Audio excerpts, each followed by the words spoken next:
confrontation in the streets last night. What? This lady just went crazy in front of Brushy's window, and he had to go out and talk her down. Did she go away?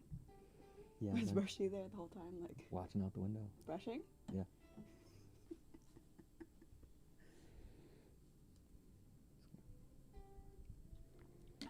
What sandwich did Freddie get? Oh, the same one. Do you guys ever try the basic ones? He does. Okay. I don't. Because I tell people, start out, simple, BEC, bacon, egg, cheese, or egg, cheese, and then from there. You have a lot of rules. I just want people to taste how good it is in its essential. You have a lot of rules. I'll tell you what, when I start to introduce them, why don't you have it on the book and then pan with it? Okay. So go ahead and pan down to the book. You want to open on this page or close? Well, it can be open on the page this time. Okay. That's the cover. Cover one.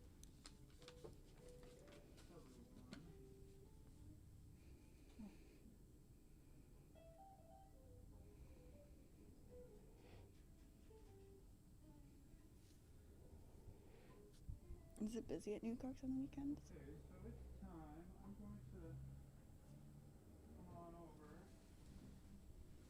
And hopefully my mic is live and audible. I can even check the levels on it. Jenna, speak into that mic just a tiny bit there. The world is hearing it, so just say test. Test. Go ahead. Test. Test. Test. Okay, that's Test. fine. Will do.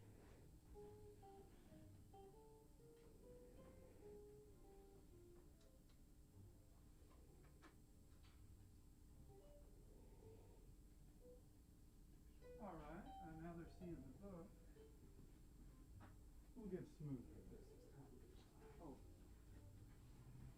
Good morning, everybody. I hope you're out of bed or in bed. It doesn't really matter these days. So, but thanks for coming out to Bird and Beckett. So we decided Sunday morning at 10 a.m. was just a fine time to talk about some books. And today we have the writer Valerie Luu, who has done a book with photographer Andrea Lowe called Chinatown Pretty.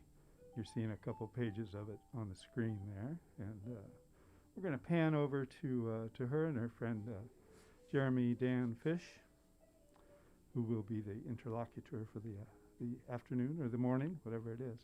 So yeah, we'll have a nice talk about the book, and we can do a little question and answer via the Facebook chat or the YouTube chat. I'll try to keep an eye on those. So, all right, okay. Thank you so much for having us this morning. And Jeremy, thank you My pleasure. Thanks for having us, for Eric. joining us. But yeah, here we go. Should I introduce myself? Yeah. That seems like a good way to start. My name is Jeremy Fish. I'm an artist and illustrator based in North Beach, which is directly next to Chinatown, where I've been for most of my adult life.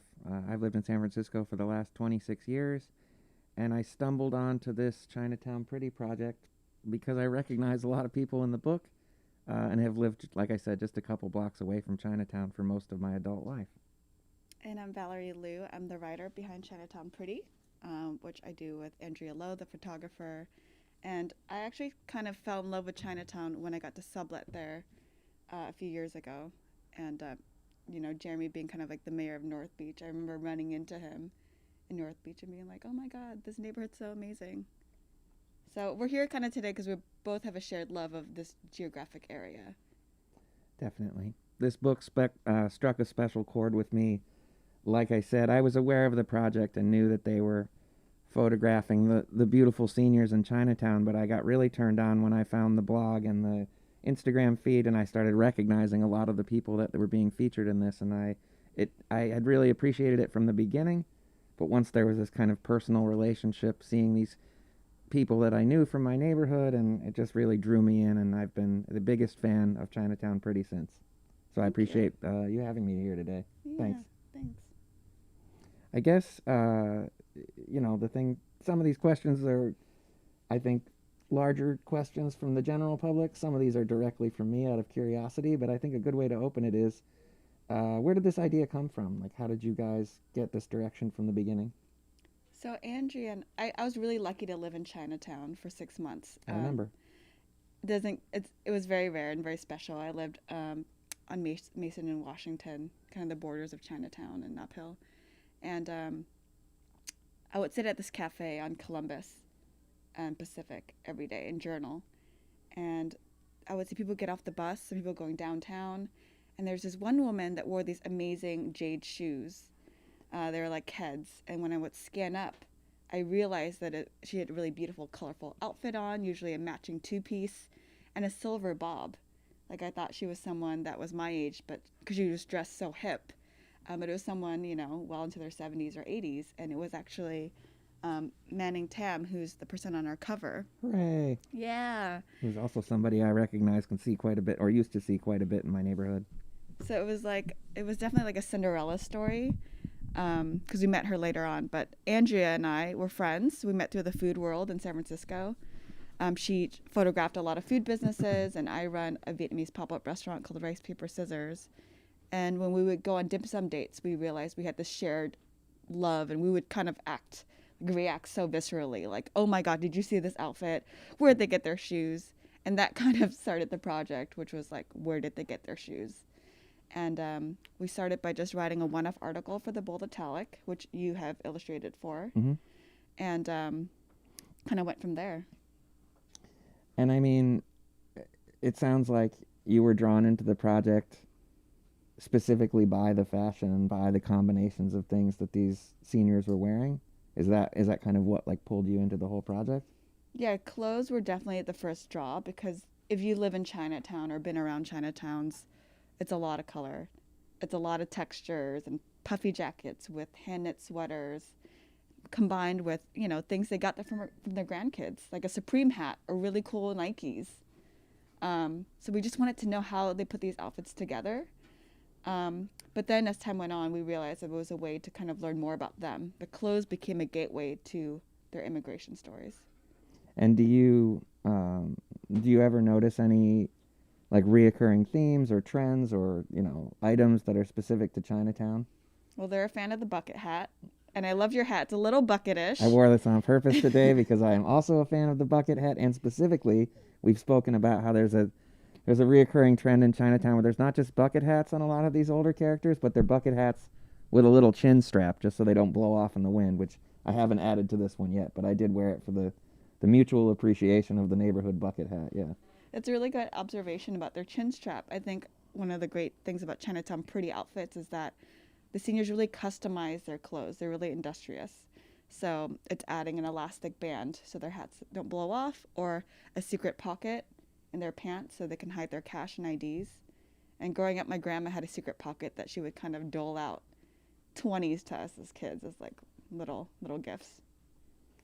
You and I have joked several times about finding the spot that does all the bucket hat chin strap editions, like almost like a chop shop for bucket hats, which I'm sure is somewhere in Chinatown, and I haven't found it yet.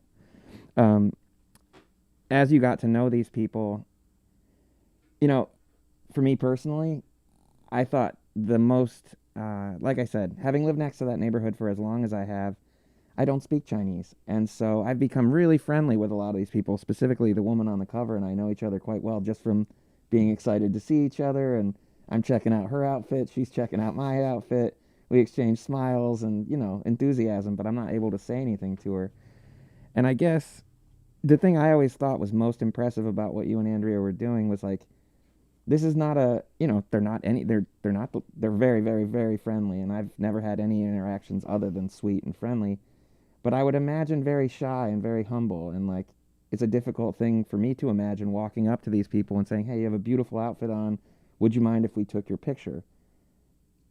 How was it embracing that in, like another language and getting people to cooperate with you? And like, to me, that seems like the most challenging part of the project. That's a really good question. And I'm glad you have a lot of fabulous neighbors that you know and recognize, and I would love to hear more about them. So our process it's a bit of a dance. It's very complicated, which is why it took us 6 years to collect enough, content for this book. We go out to Chinatown often. For a while, it was like once a month or a few times a month, and we would take laps around Chinatown. So we'll just walk around and try to meet people in the street. It's all kind of like serendipitous. And then from there, we work with an interpreter because neither Andrea nor I speak Cantonese, which is the primary language in Chinatown. A lot of people also speak Toisan, which is a dialect. And from there, it's really getting them to stop is step one. So like you've seen them. They're like booking it. They have their city blinders on, trying to get the best citrus for the day or the best bok choy. And so getting them to stop, usually we'll spot someone. We both kind of have the same kind of like, our hearts start to race and we're like, oh my God, that woman. And so we'll like run across the street and then we'll try to get ahead of them so that we can wave because we don't want to like pop up behind them or next to them. We want to kind of give them an opportunity to see us. And from there, we're lucky to get them to stop. We then kind of call out their outfits. So we'll be like, oh my God, I really love your striped shirt. Like, tell us more about it. Where'd you get it? And then, from there, we'll try to learn more about them. Be like, oh, what are you doing today? Like, what's up? And then sometimes we'll squeeze in like, where'd you come from? And what'd you do for, we'll let the conversation kind of evolve naturally. And then at the end, we're like, we explain our project. We say we're here to celebrate seniors, document their stories, celebrate your independent life, your beauty. And a lot of people are like, they'll say no thanks at some point, either they're too busy or they don't want to consent to a photo, but it's really important for us to get them on board. So the last part of the dance is just being like, can we take your photo? And like, will you sign this photo release? So because of that, we have a 10% success rate. Yeah. 9 out of 10 will be like, no, thank you. I'm good. Well, it's got to be intimidating at their age to have somebody run up and be that excited about you. And there's an interpreter and there's a camera and it just seems very... It's a lot. It's a gaggle of us. From the minute I learned like how your process was and what it was you were doing actually to go up and get these people to cooperate, I was like, oh, I can't imagine, very many people in Chinatown being like, that just like wanting to celebrate themselves and wanting to have that happen. But when you look at the amount of content you have in the book, it's impressive that 9 out of 10 people passed and you still have that many wonderful seniors in these very beautiful outfits that did want to contribute to the project. Is very cool. The other day we spoke to some students, I think from the SF school, and they're like, how many people did you speak to? And I'm like, oh God, I did some quick math on my phone. I'm like, we've gone out for 6 years, kind of an average of this many times a month, and an average of 50 people per outing. We've probably spoken to like 800, 900, maybe 1,000 people over 6 years. And we're very grateful for the ones that were open to it, open to taking a picture, open to sharing their life stories. Some of it was hard and painful. But I think we both relished in that serendipitous moment of like meeting someone new. They were often happy to meet us as much as we were happy to meet them. I think one of the most beautiful parts of this project, outside of what actually gets published, is just to know that you made 1,000 people feel better about their day, even if they were like a little bit freaked out and maybe didn't want to be a part of it. I mean, to have paused one of those people and gone to the trouble of saying, hey, we really admire you, like we like the way you look, we like what you're putting down. And maybe a lot of people walked away from that list like, oh, it was really freaky. But maybe a lot of people walked away from that like feeling better about themselves, or taking a second look in the mirror and being like, I do look good. I think that's something that the book can't capture. That's very special about what you guys did. I love that. Well, thank you. And I think you learned how to say something in Chinese, right?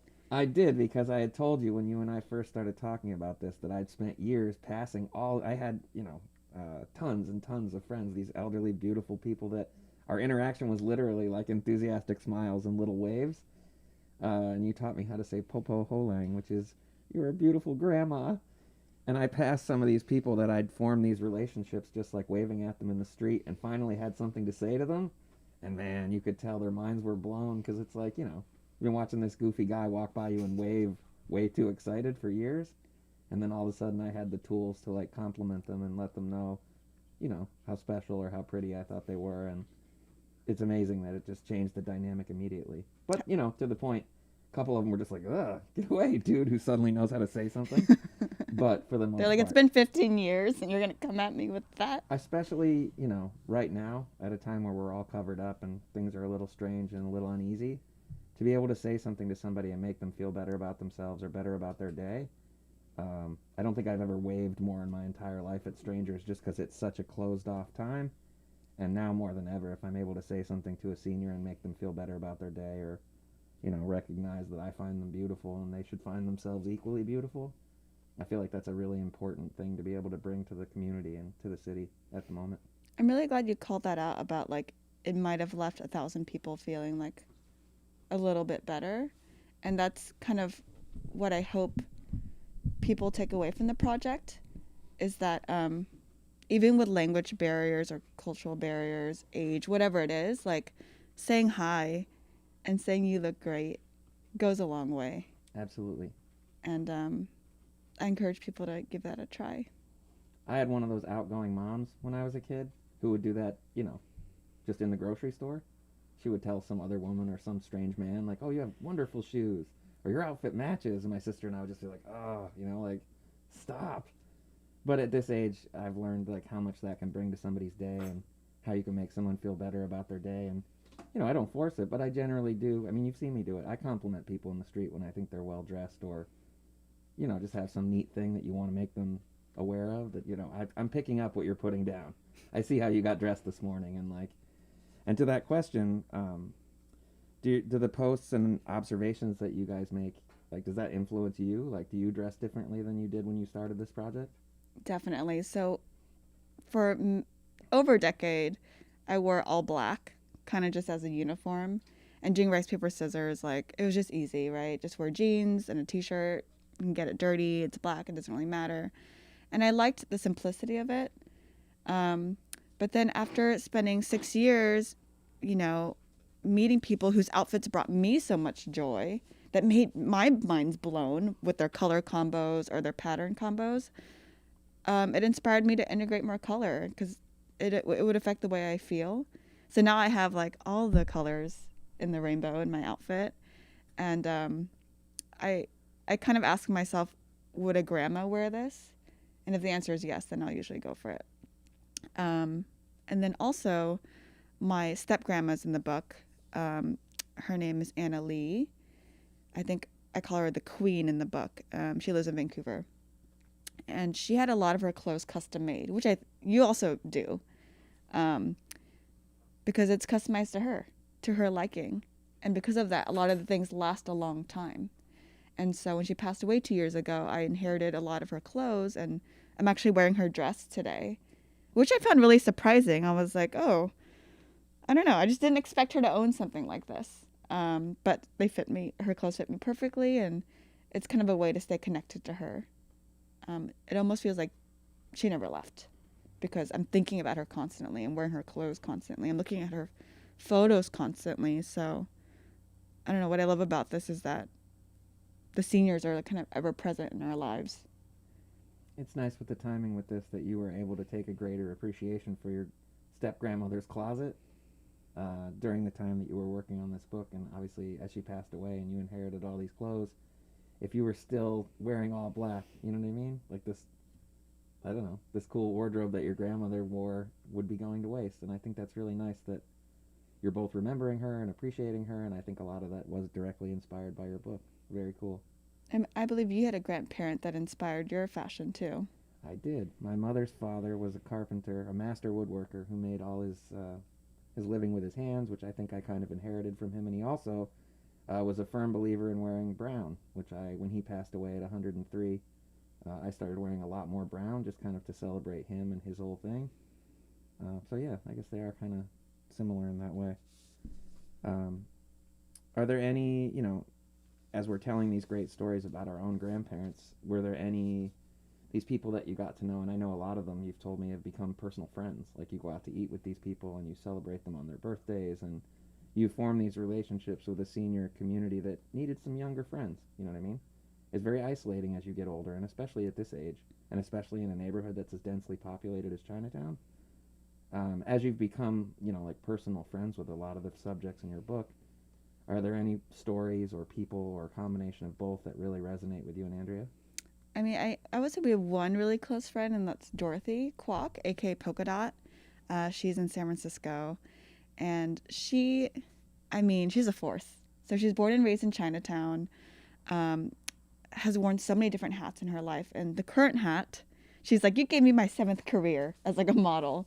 But maybe her 6th career most recently was a researcher for films, like Forever Chinatown by James Chan, and a few other projects in the works. She also did walkways tours. So she would take people around Chinatown in her 80s. I mean, she's just turned 87 a few weeks ago, and she's still doing all those things except for the walks because it's COVID. But she's also an activist. So one really great example of her activism is she took these old sweaters, flipped them inside out, and then embroidered like resist on it. And rather than writing a Facebook post, and being like ranty, her way of being political and having discussions was simply writing resist, and then people would approach her, and then they could have a dialogue, a 2-way dialogue about something. She's a big fan of Ralph Nader, so on her birthday, we made a soup from his new cookbook, and watch a live stream that he was on. And yeah, we have just so much to learn from each other. So yeah, I really appreciate my relationship with her. Especially at a time where you lost a grandparent. It's like you gained a bunch of grandparents through this project, which I'm not going to lie, I'm a little jealous. One of my personal motivations for doing a lot of San Francisco-based art over the last decade is that, as the face of our city changed and a lot of people moved here for really good jobs, as opposed to my generation where if you moved to San Francisco, it was because you loved it, It wasn't the city at that time where you came to become a millionaire and invent something. You came here because you loved it. And, and I'm not faulting anyone who came here for tech to make a good living. But there was this, chapter of the city's history where an enormous amount of people moved here that didn't have the same love for the place that I do. And so I felt like instead of pointing and saying tech this and those people that, I would try to create as much artwork as possible to remind this new audience of San Franciscans that there's all this amazing stuff here. That maybe, if you're just here for this job, you might not be enjoying Coit Tower or City Hall or Chinatown. And I think the book, to me, provides this nice reminder that, hey, if you have time, like, go out to Chinatown this week. And, like, I played this game when I was in college where I used to play, like, find the smallest alley, and I would go from tiniest alley to tinier alley to tinier alley. And, it was more or less just to appreciate the neighborhood. I didn't have a lot of money. I was a student. It was just a fun thing to play in a very, like, opulent, rich, beautiful neighborhood with all these things to look at and do. And I guess as you create this content that probably makes people want to visit the neighborhood, do you have businesses or restaurants or places that you could suggest to people that you'd like to support? Sure. Before I go into that, I liked what you said. I also moved here because I loved this place. I fell in love with it in 2008, and I haven't left ever since, and probably won't. And yeah, Chinatown's one of those magical places, and I think that the book is a reminder of what it is. I think sometimes people say, like, I miss Chinatown because it's COVID and they haven't been, or they say, save Chinatown. And those sentiments are true. Those feelings are valid, but I think this is what exists, and you can engage with it just by saying hello, or going there to eat, or going there to take a walk and finding the smallest alleyways. They're relationships you can continue to have and develop. And one of the great ways is through food. Hun's Wonton House just reopened under new ownership. I think it's someone in the family, and they're on Commercial Street in Kearney. And they have these beautiful yellow Formica tables that they've put outside. And they cook the noodles right at the window. It's always kind of steaming hot.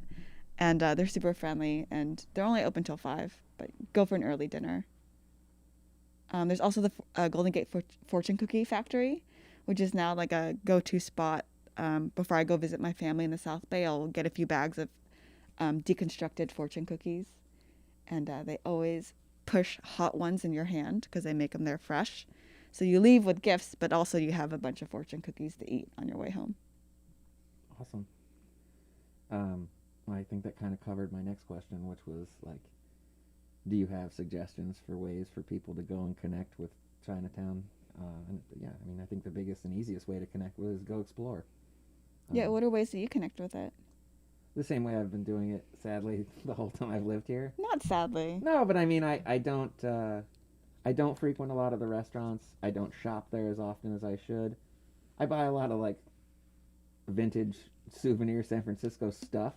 One of the other games I like to play is find the store with the most outdated merch. You know, like Chinatown, much like Fisherman's Wharf, North Beach, and the Haight, are tourist-driven districts. I mean, those are areas that, without the life's blood of tourism surging through it, my neighborhood, Fisherman's Wharf, Chinatown, and Haight Street, the whole city, but those four neighborhoods particularly really suffer without tourism. And I grew up in a tourist-driven city. I like tourists. You know what I mean? They bring a lot of finance to your city. They bring a lot of energy. They bring a lot of excitement and love for a place that they're exploring. And I've always, ever since I was a kid, really liked to be around that energy. At the moment, obviously, tourism is down lower than it's been in decades, and it's obviously affected all four of the neighborhoods I just mentioned. I love shopping for dated tourist trinkets in Chinatown. And one of the best stores is on Waverly. Yeah. There's a t-shirt shop on Waverly. I don't remember the cross You street. just gave away like one of our top secret vintage t-shirt spots. I am not revealing where that is. But they have like dead stock and a lot of it. Yeah. It's amazing. You'll see. You can't miss it. There's like, they hang t-shirts there every morning and they're floating in the wind. But I do feel like there's infinite ways to explore the neighborhood and support that whole side of the city. Fisherman's Wharf, I feel like, also gets a bad rap occasionally to people that live here, but, you know, at the moment it's quite empty and not doing very well, and not that I'm in a position to tell anybody what to do, but I would love that people in the city are looking for ways to get out and get some fresh air and stretch their legs and not be sheltering in place. Go to that side of the city and just, walk around and appreciate it and remember it's there and spend a couple bucks and talk to people and compliment folks and just, interact in a neighborhood or several neighborhoods in the city that are just having a bit of a hiccup like the whole world is at the moment, but that side of the city could really use some love and support. So if I had something to request from this audience, please take the time to go over and be supportive if you can. I like what you said about tourism. Like there's a spirit and an energy to it. And I think the way I think you and I probably live in this town is that we still act like tourists. Like For we sure. both get really excited about exploring new neighborhoods and just getting lost and eating at new places and getting into all the nooks and crannies. It's like an English muffin. I'm always trying to like melt into different pockets of the city. I work with the Portola Neighborhood Association, which is why I'm here today, is because a few people that are part of the organization, frequent this bookstore because it's the closest to the Portola. And someone recently told me about Little Hollywood. Did you know that was a neighborhood in No. this town? I thought I knew about all the microhoods, but no, I was like, Little Hollywood, I gotta know. He like sent me a little link. I like read a few articles about it. But yeah, I'm learning there's still Where is it? south. I think it's close by. Up above Viz Valley, to the north of Viz Valley, just a little bit. It's on that hill that's at the bottom of 3rd Street. And there's Oh, okay. a lot of dead ends, I think. Yeah, it's Kind of a maze. Oh, now I got something to go look up when we Sounds get out here. I amazing. had no idea. And it is true. Like, I am still in love with the city after a quarter century for that very reason. There's just like living anywhere, I love to explore the nooks. I love to find the new magical pockets. It was like I was saying to Eric when we got here. I love Glen Park, but I haven't been over here in a minute. So it's like I really do enjoy stretching out and going to the little parts of the city that you might not make it to as often. But I also think, to the point of the whole tourist thing, like I think that is one of the reasons San Francisco is so celebrated. I mean, it's, those neighborhoods I mentioned are on that list of things you do in America from a foreign country, like Disneyland and the Grand Canyon, And we live here. You come here and you celebrate Chinatown and the Upper Haight. You go hunting for hippies and delicious snacks on my side of the city. And I don't know, I enjoy that energy. And I've always said, when I was a kid, my friends used to always hate on the fact that I'm from Saratoga Springs, New York, which is an old racetrack town. And kids would always hate during tourist season when tons of people come from everywhere else. And I was always like, the best thing about living somewhere with a tourist economy is if you really don't like someone, they're going to leave in a few days. It's an ever-changing cast of characters. You get to meet people from all over the world. And I don't know, the number of just amazing stories I've got from people that come here to celebrate our city. And, right now, like I said, tourism's never been lower. So I think it's kind of our obligation as citizens of our city to go be little tourists. I mean, the drive to get over here today was like basically me on my own private racetrack. I mean, there's just 11 no one minutes out, it took. no one out in the streets at all. So take this opportunity to go and reinvest yourself maybe in some neighborhoods that you don't get to as often or you haven't spent time in recent years, and just spread a little love around because, you know, obviously it's quiet times here in the city. This is how I spread a little bit of love around. I keep a Google Doc of places that would devastate me if they closed. So I like add to it because I'm like, oh, if, you know, Il Borgo, this amazing Italian restaurant on Fell and Laguna, closes, I would die. They have the best lasagnetti. So I just make sure to keep hitting and touching and visiting the places I love the most, whether it's bookstores or restaurants or cafes. And there's so many great treats in North Beach, like you mentioned, like Cafe Trieste and Baunichi and Golden Boy. And I know that you're a really big champion of all those places. And I think one of the things I really appreciate about your work is that it's very civic. And you're an advocate for North Beach and the city at large. And so I want to say thank you for doing that. Like your poster, Stay Strong San Francisco, you know, is plastered everywhere. And I don't just know. think it's a little sad that it's still so relevant. I made that poster thinking these will only be up in people's windows for a few months. And when all this is over, it'll be a funny little remembrance of what should have been a very short-lived moment in history. It's a little sad that that poster is still so relevant today as it was, you know, almost a year ago. But yeah, I appreciate you saying so. Like I said, a lot of the reason I do like to do a lot of civic work is just because, you know, the last decade we had an enormous amount of people living here that didn't move here for the same reasons we all love it. And I think it's important, if you really truly love a city, to like share those reasons with other people and get them to care about the same things you care about. There's nothing wrong with coming here for a great paying gig, but it's also probably pretty, you know, good use of your time while you're here to fall in love with all the wonderful things that draw people here other than a good job. And I think that's part of what drives a lot of the civic work I do. I just want people to appreciate where they are. And, you know, we became the most expensive city in the United States in less than a decade. And the city hadn't taken that kind of economic jump since the gold rush. And so with that, there's a lot of friction and a lot of arguing and a lot of pointing and a lot of hatred. And those guys and these guys did this and it was way better before that. And that's negative. That doesn't add to your community. That doesn't make your city stronger. That just tears everybody apart. And so I think a big motivation for me, and, you know, part of why I'm so in love with this book, it's not arguing about anything. It's taking things that are already in existence in our city and celebrating them and putting them on a pedestal so that people can, you know, whoever was arguing or pointing at or saying it was better before, it's like nobody can argue that the seniors in Chinatown that dress cool are amazing. Go celebrate that. Stop arguing. I don't like arguing. There's a lot of arguing that happens. It's been that kind of... I don't like to get in those wormholes or comment threads or anything like that. I think what I like most about this project is like we're just simply celebrating. And I think during these times, like, how can we celebrate more? Whether it's like telling your favorite barista or cafe owner that like, hey, I'm so glad you're open. Thank you for doing this. Or saying hello to your elderly neighbor, like, you look good. They're just so many different ways to celebrate and champion. And it could start with telling a grandma they look good. Popo Holang. Oh, yeah. We should bring in a couple comments. Perfect timing, because I'm out of questions. I have to unmute my mic, so tell people we're going to do that. And ask them to send some comments. So thank you, Jeremy, for your questions. And now we're going to open it up to other people's questions.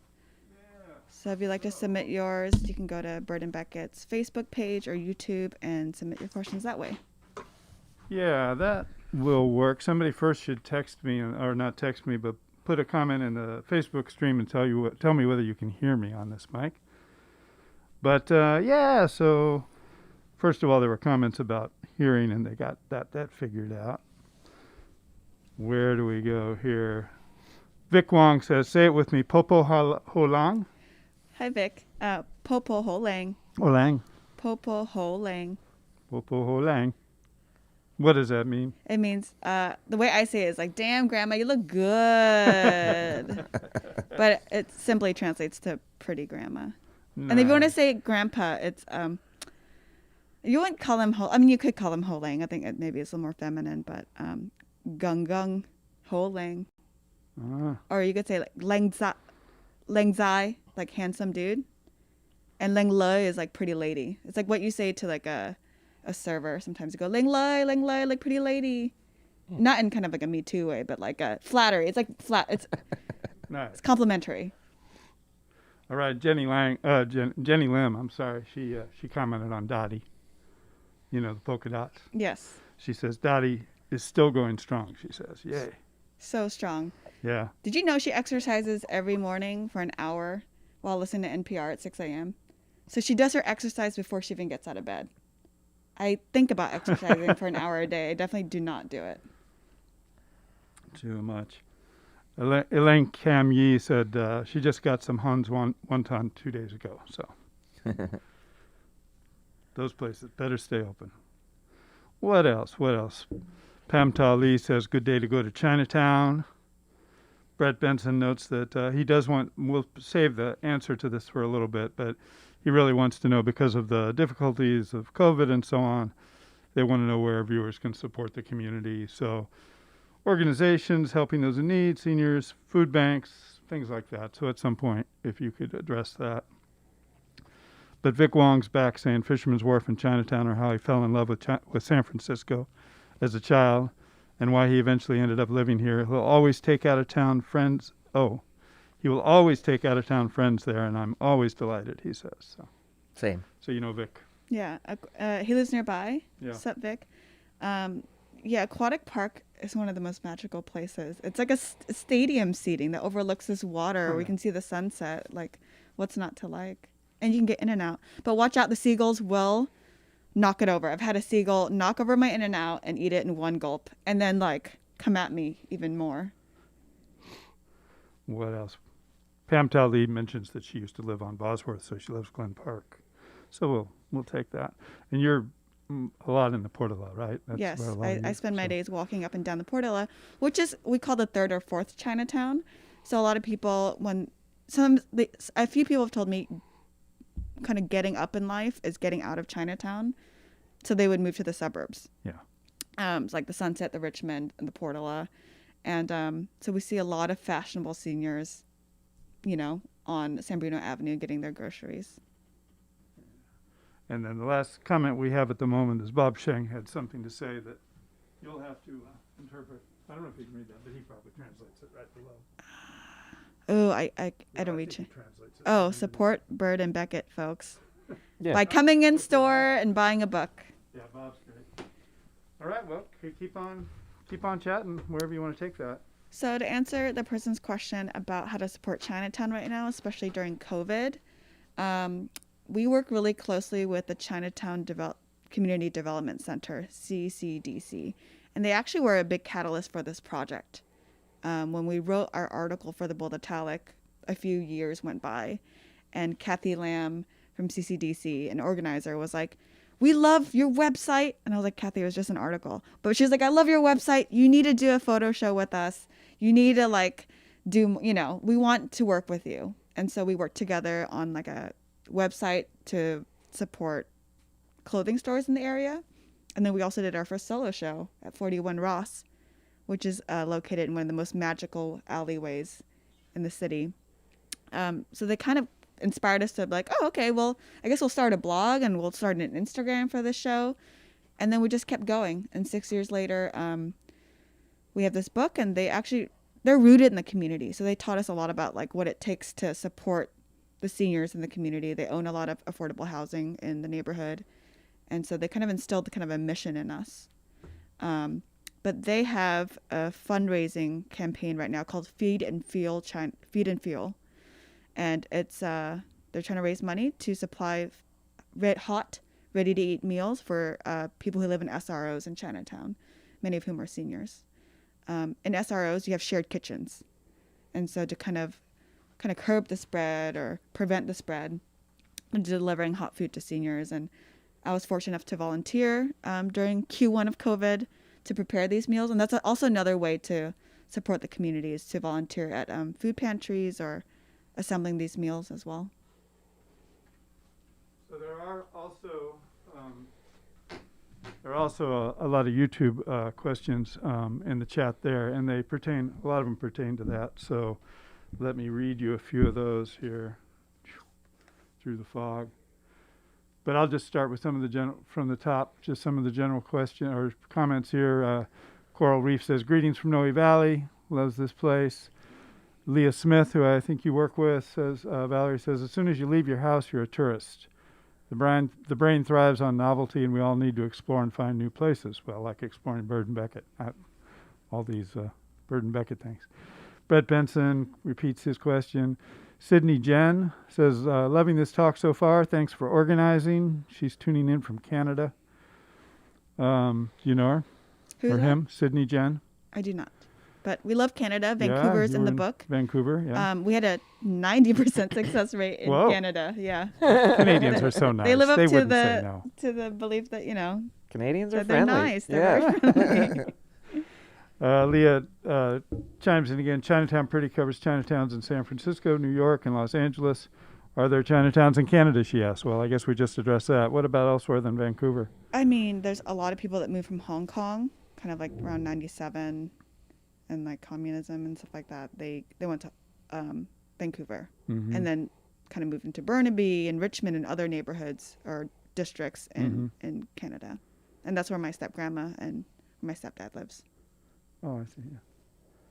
So Carolyn Wu, she says she's a high school photographer in San Francisco, loves this book, makes my heart so warm. What advice would you give for documentary photography in San Francisco? Yeah, I'm really lucky we did this book before COVID. This was 6 years, and it was released during COVID, so we didn't have to go out and shoot. So I imagine it's a little more difficult now, but it's not impossible. I think it's really important to capture this time. What we're going through is historic. So my advice is figure out your COVID protocol, maybe a mic from far away, or it will be challenging, but, I would just say be persistent. I mean, we got rejected 90% of the time. I'm sure you will too. But I like working with partners. So Andrea Lowe and we give each other the energy when we're getting rejected 90% of the time. So I always advocate, like, find someone that will help you move it along. What else? Sydney Jen, again from Canada, says, loved reading about the concept of Senior Portrait Day in the book. Did you allude to that? I might have missed it. So a lot of our work is street photography, which is ephemeral, right? You try to catch someone as they're boarding a bus. So one thing we did were Senior Portrait Days. We would partner with the YWCA, which manages affordable housing on Powell Street, and different senior residential centers. And we would organize a portrait day where seniors can get their portraits for free. And some of them we would use for the book. And it was a great way to meet people in a context where they were safe and, we were kind of vetted for. So we're very grateful for all the kind of living centers that hosted us. And let's see, Sydney Poon says, the elders in Chinatown inspire me. Thanks for celebrating them with this talk. Hi, Cindy. Yay. Julia Tian says, how do you feel people can help keep seniors safe during this time of discrimination? I think just showing love. I mean, I don't really pass by a senior, especially like a Chinese grandma, without being like, what's up? How you doing? I think showing that you see them and that you appreciate them, I think is a great way to start. But like I mentioned, Feed and Fuel Chinatown, donating to them, volunteering to assemble food or food pantry and simple things. I mean, it sounds cliche, but really helping a grandma cross the street. Like some of our streets are really wild. Like when I'm on San Bruno Avenue, the car, there's not a lot of crosswalks. I mean, there are, but like ones with the lights. And so just helping them get across the street, something as simple as that. Maybe one more thing at the moment.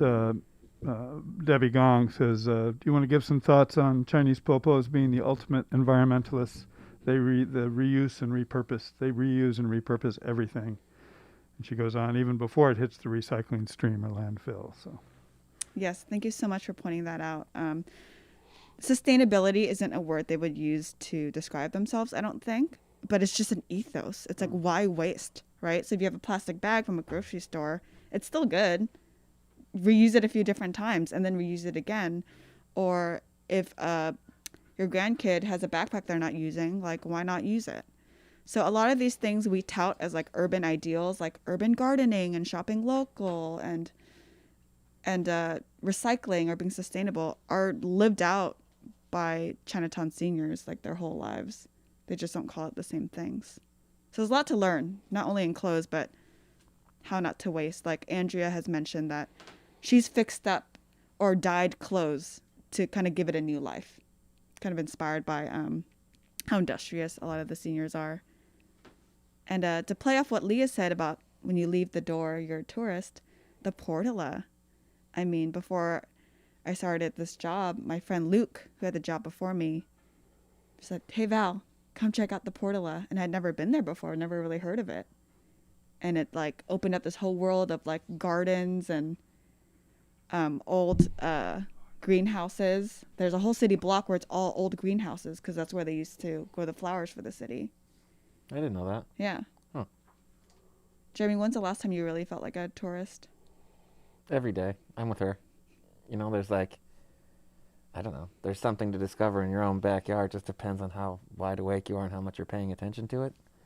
And I think it's very easy at the moment to just sort of get in your routine and be a little bummed and throw your mask on and, you know, get your daily routine out of the way and get back to your house and stay inside. And I think it's a great time just to remind yourself there's a million chapters in the city you don't explore often enough. Like I said, just coming over here today is like a nice reminder that I need to spend more time in Glen Park. So I agree with Leah entirely. Every day living here that you leave your house and the views, the weather, the parrots chirping as they fly by in a squadron, like there's just so many unique things that are so very San Francisco that it just depends on how tuned in you are to it that day and how much you feel like celebrating it. And I think it's, you know, something we should do more often than not.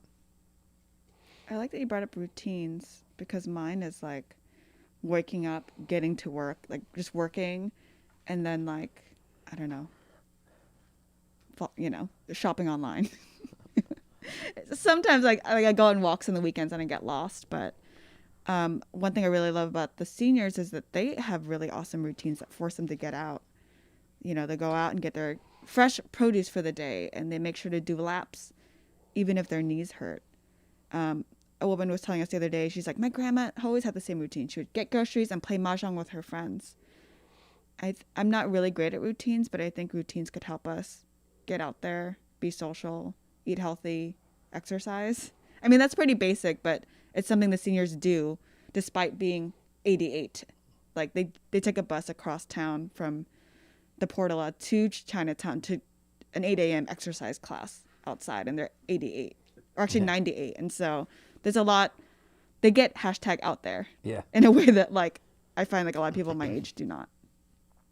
Well, and especially right now where, you know, lifestyles have been sort of developed at the moment where you're supposed to stay home and you're supposed to stay inside and supposed to have your routine be like close to where you are. And is, I don't know, just nice to see that those folks are like safe, cool protocol, but I'm going to take a bus across town at almost 100 years old so I can exercise with my bros at 8 a.m. I mean, yeah, it definitely reminds me that I'm far lazier than most 90-year-old Chinese seniors, that's for sure.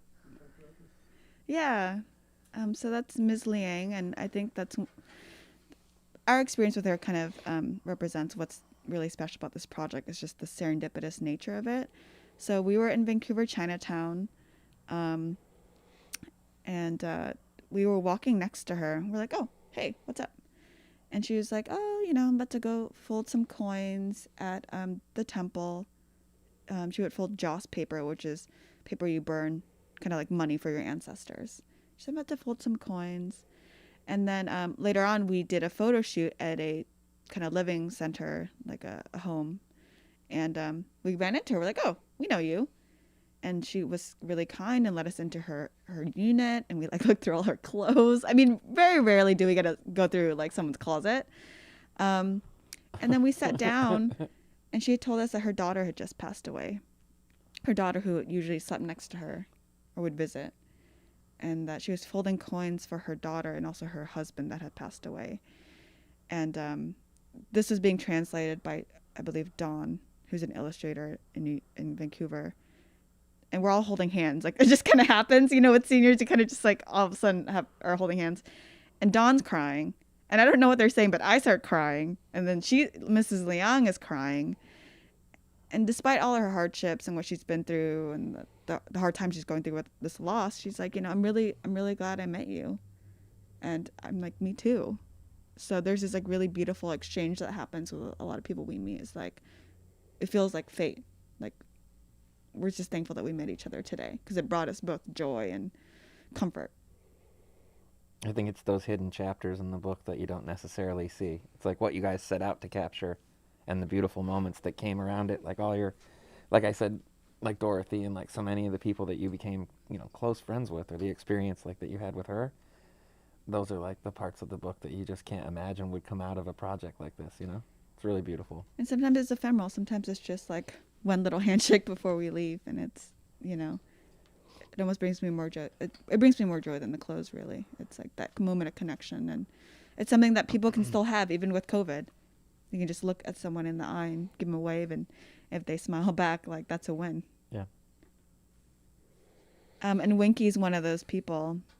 She's from a different center or home, Villa Cafe, in Vancouver, and she couldn't hear.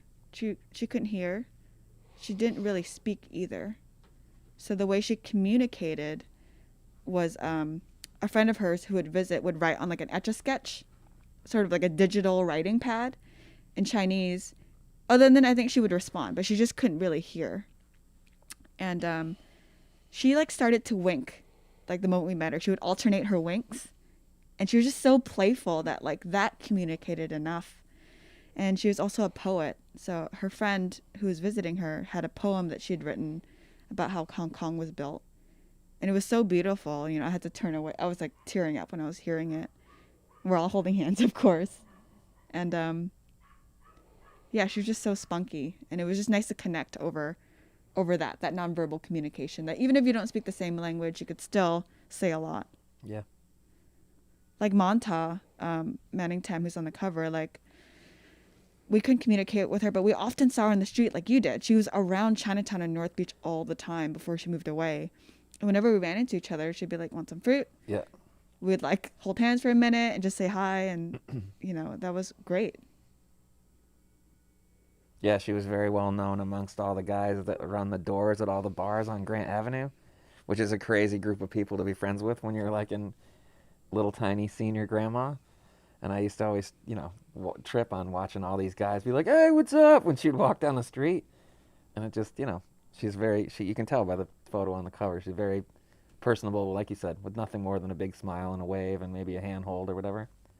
It's a lot of communication that can happen without speaking each other's languages, basically. Who was do you have any neighbors that you remember in Chinatown, or? She's the one that like immediately. It just struck me because when we were talking about the project before I actually saw the book, I couldn't believe she was on the cover because she's kind of like the one of the Chinese grandmas that I was closest with, just because she's out and about. I mean, she was in my neighborhood every day, and especially like the Trieste, Grant Avenue, like the strip with all the bars and restaurants, and it's just, she was a very active member of the community. I had a lady that my ex nicknamed Raspberry Beret, just because she lived right around the corner from me, and she and I were like this. It was just like there was this, she'd see me from super far away and already start being like, what's up? But it's just in an area where I'm living near all these people. I've lived there most of my life. And I've watched a lot of these people age, and then I don't see them anymore, And it's just a very unusual thing to live directly next to, this like whole realm of people that have these strange, intimate, just because, I'm out and about a lot. I work from home. And I like to patrol my neighborhood for some reason. It just gives me some kind of satisfaction. And I think, I don't know. Like I said, from the minute you started this project, I was very fascinated by the fact that I have this unusual relationship with this community, that there's this giant language barrier that sometimes is there and sometimes isn't. And I think to your point about being able to have this like warm communication that doesn't always necessarily stem from saying the right thing, or You're saying that you see a lot of these seniors age, and that's an inevitable part of life in this project, is that people are in their 80s and 90s, and a lot of them have passed on this year especially. And it's sad, but it's part of life, and it's about celebrating them while they're here and keeping their memory alive. And neighbors, right? It's like people you see every day. It's people that you often see more than your own family, right? I see I used to see the mayor who hung out on Divisadero where I lived, more than I would see my mom, just because he hung right outside my house in the parklet. And he passed on, I think, not too long ago. And yeah, it just creates an absence because he's a guy he would wear like matching suits, like all purple and really great hats. He was a really fashionable guy. And he hung out in Madrone a lot. And they have his mural up now on the side. Oh, that's nice. That was sweet. But I think that's one of the beautiful things about living in an urban area is you have these people you see all the time. You might not know their name or their life story, but they're a part of your daily fabric of your lives. And yeah. That's why I thought your cover choice was so significant. Because she is so recognizable and she is so well known in my neighborhood, it speaks to the project. I imagine the number of guys that work in my neighborhood that just happen to pass by this somewhere in a bookstore like here. And we're just like, oh, I know that lady. You know what I mean? Like, because she wasn't, unlike a lot of the people featured in here that may be a little more humble or soft-spoken, this lady was out there trying to sell produce or give away produce or make some kind of wheel and deal. And she was just a very like out there member of my community on the other side of Columbus. And I think that really just speaks to like how beautiful and like outgoing she is, and just the fact that it's on the cover of the book to me kind of introduces what this thing's going to be about. And how cities just like bring us together in these tight quarters. Especially one that's as small and as intimate as this one. And Chinatowns are everywhere. So we were talking to some people in LA the other day on Zoom, and they have their Chinatown neighbors that they have gotten to know over time. And they have offices in New York, and it's the same thing. Like Chinatowns are special, each one, but they're also kind of ubiquitous. Right? You have them in Chicago, New York, LA. And I like that this book kind of brings us all together around the ideas of the celebration of Chinatown. Should we go ahead and sort of leave it there? Yeah. Yeah, it's a natural spot. There's a few more comments, but there's probably way more that we can get into in another 5 minutes. So I think we'll encourage you all to look at the Facebook chat and the YouTube chat and think about some of the things that were brought up there that we didn't get to.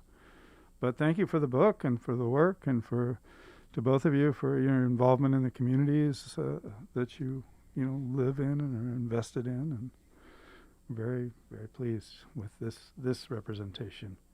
So thanks for coming out. Thanks for hosting, Eric. Thank you. My pleasure. Thanks, Jeremy. Thanks to Jenna for Thanks, running Valerie. the camera. Thank you. Yeah. Thanks and for joining everybody us this morning. Thanks a lot.